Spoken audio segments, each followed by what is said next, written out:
Class 10th और 12th का board examination काफ़ी महत्वपूर्ण होता है, क्योंकि इससे जो भविष्य में जो भी ऑप्शंस होते हैं वो बच्चों का निर्धारित होता है और बच्चों का भविष्य काफ़ी हद तक इस बोर्ड एग्जामिनेशन पर निर्भर करता है। तो बोर्ड एग्जामिनेशन में अच्छा परसेंटेज कैसे पाया जाए या जो बच्चे पास होने लायक नहीं है उनको किस तरह से पढ़ाया जाए या कैसी तैयारी कराई जाए कि वो जरूर ही उसको क्रैक कर ले, पास कर जाए, इसके लिए हमें कुछ चीज़ों पर ध्यान देना पड़ेगा।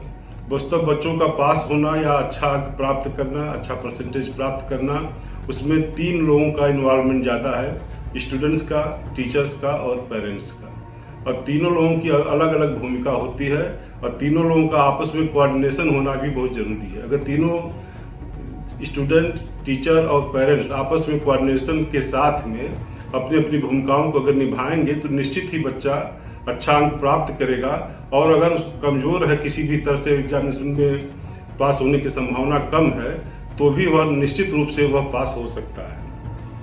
तो सबसे पहले हमें बच्चों को ये बतलाना है कि वह अब एग्जामिनेशन हमारा बहुत ही नज़दीक है, समय बहुत कम है तैयारी के लिए। तो इसलिए सबसे पहले बच्चों को समझाना है कि वे सोशल एक्शंस या सोशल इंटरेक्शन से दूर रहें, पार्टी से दूर रहें या मोबाइल वगैरह से दूरी बना करके अपने समय का सही ढंग से सदुपयोग करें। तो अभी जो समय है उसको अगर तैयारी की दृष्टि से देखा जाए तो हमें 3 तरह से उस पर विचार करना पड़ेगा। एक तो अभी से लेकर के जो एग्जामिनेशन का पीरियड है उस समय कैसी तैयारी करें, और जब एग्जामिनेशन शुरू हो जाएगा तो उस समय हमें कैसी तैयारी करनी चाहिए, और जब एग्जामिनेशन हो रहा है, एग्जामिनेशन हॉल में जब बच्चे एग्जामिनेशन दे रहे हैं तो उस समय हमें किन किन बातों पर ध्यान देना चाहिए। अगर इन तीनों बातों को अच्छी ढंग से ध्यान दिया जाए और उसके अनुसार काम किया जाए तो निश्चित रूप से बच्चे अच्छा रिजल्ट प्राप्त कर सकते हैं। रही बात अभी से लेकर के एग्जामिनेशन के बीच में कैसे तैयारी किया जाए, तो सबसे पहले हमें स्टूडेंट्स को टीचर के साथ में मिल करके यह समझना पड़ेगा कि उसका कौन सा पोर्शन वीक है और किस पोर्शन में वो अच्छा काम कर सकता है।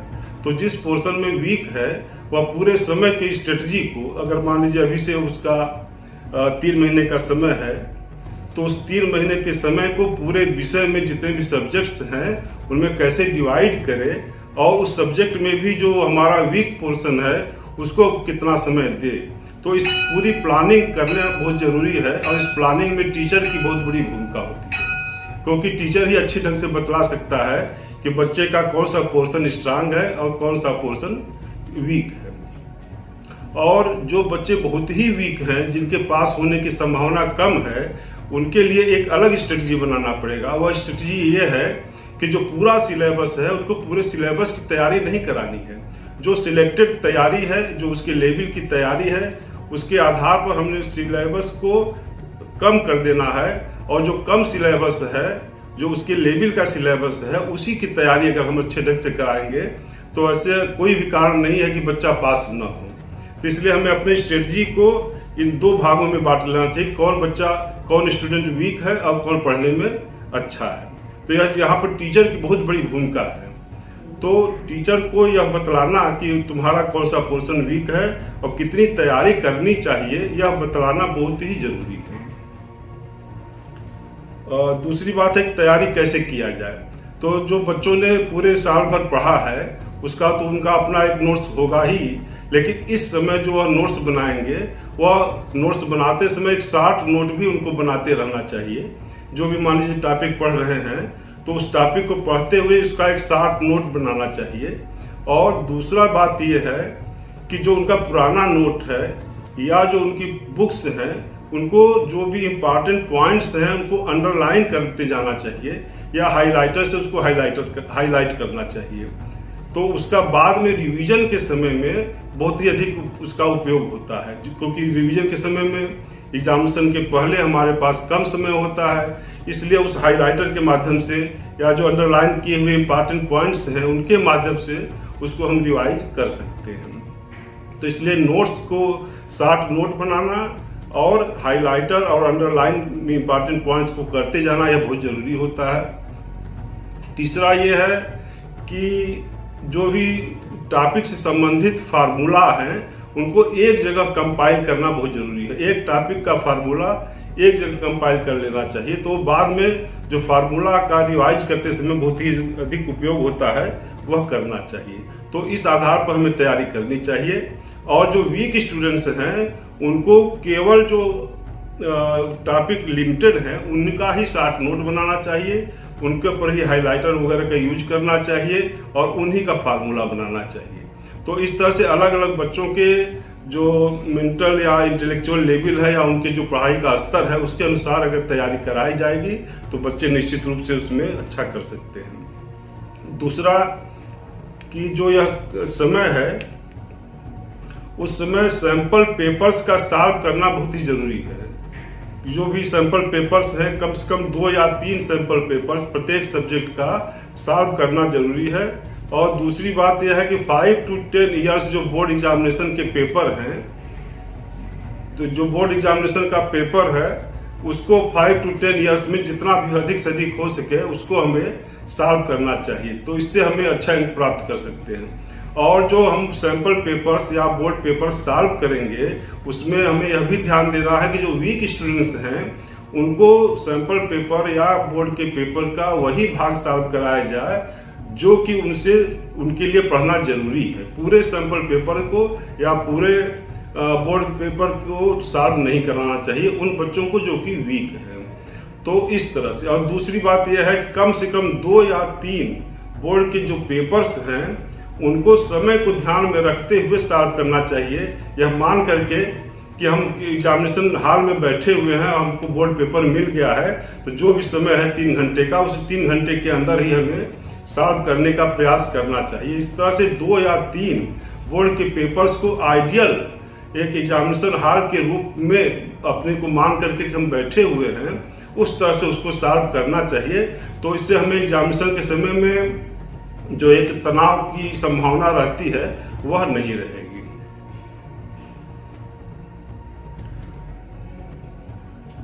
अब रह गई बात है कि एग्जामिनेशन हॉल में जब हम एग्जामिनेशन दे रहे हैं तो उस समय हमें किन बातों का ध्यान में रखना चाहिए। तो उसमें सबसे बड़ी बात यह है कि जो अधिक मार्क्स के क्वेश्चंस हैं उसको पहले सॉल्व करना चाहिए। अगर 5 मार्क्स के क्वेश्चंस हैं तो उसको पहले सॉल्व करना चाहिए, जो 2 और 1 मार्क्स के क्वेश्चंस हैं उसको बाद में सॉल्व करना चाहिए। उसका कारण यह है कि जो 5 मार्क्स के क्वेश्चंस हैं उनका आंसर लंबा होता है और उसके लिए हमें थोड़ा सा धैर्यपूर्वक उसको लिखने की जरूरत होती है। और बाद में सॉल्व करने पर हमारे पास समय कम रहता है तो कभी कभी लड़के घबरा करके समय कम है और जल्दी सॉल्व करने लगते हैं, तो उस समय उसकी गलती की संभावना अधिक रहती है। इसलिए जो अधिक मार्क्स के क्वेश्चंस हैं उसको पहले सॉल्व करिए एग्जामिनेशन हॉल में, उसके बाद 2 मार्क्स के क्वेश्चन को सॉल्व करिए, उसके बाद 1 मार्क्स के क्वेश्चन को सॉल्व करना चाहिए। और अगर पूरा क्वेश्चन पेपर हमने सॉल्व कर लिया फिर भी हमारे पास समय बचता है तो उस समय हमें एग्जामिनेशन हॉल से निकलने की जल्दी नहीं होनी चाहिए, बल्कि उस समय का उपयोग हमें उसको रिवाइज करने में लगाना चाहिए। तो हमें लगता है कि इन सब बातों को ध्यान में दिया जाए। और पेरेंट्स की भूमिका इस समय कई स्तर पर भी महत्वपूर्ण होती है। तो पूरे परिवार का वातावरण इस तरह से होना चाहिए कि परिवार में किसी प्रकार का तनाव नहीं रहना चाहिए, बच्चे के खान पान पर विशेष ध्यान देना चाहिए। तो यह पेरेंट्स की भी भूमिका यहाँ पर होती है। उनको भी अपने को उस समय कुछ सामाजिक कार्यों से दूर रहना चाहिए जिससे कि हम बच्चे को अधिक से देखभाल कर सकें।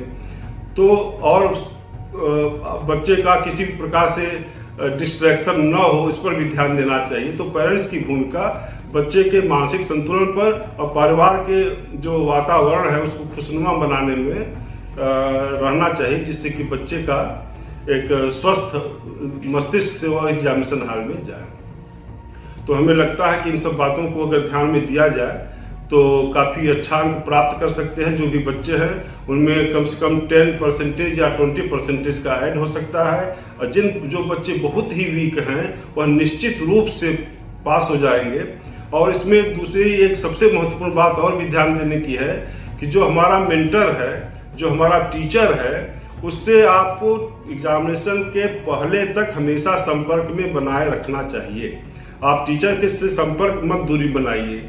अंतिम समय तक टीचर के आप संपर्क में रहेंगे तो जो उनका मेंटरिंग है वो आपके लिए बहुत ही उपयोगी होगा और इस तरह से आपके अच्छे अंक प्राप्त करने में या पास होने में उसकी बहुत बड़ी भूमिका रहेगी। एक और महत्वपूर्ण बात यह है कि जब भी एग्जामिनेशन होने वाला है तो उस समय कम से कम एक सप्ताह पहले ही हमें अपने आई कार्ड को, अपने यूनिफॉर्म को, अपने एडमिट कार्ड को, सब अपने पेन और पेंसिल की व्यवस्था अच्छे ढंग से कर लेनी चाहिए। ऐसा ना हो कि एग्जामिनेशन के 1-2 दिन पहले हम आई कार्ड के लिए या एडमिट कार्ड के लिए या यूनिफॉर्म के लिए चिंतित हैं तो उससे आपका जो समय महत्वपूर्ण है वह काफ़ी बर्बाद होता है। इसलिए कम से कम एक सप्ताह पहले आपको पूरी परीक्षा की तैयारी और हम कैसे एग्जामिनेशन सेंटर तक आएंगे जाएंगे इसकी पूरी व्यवस्था प्लानिंग पहले से हो जानी चाहिए।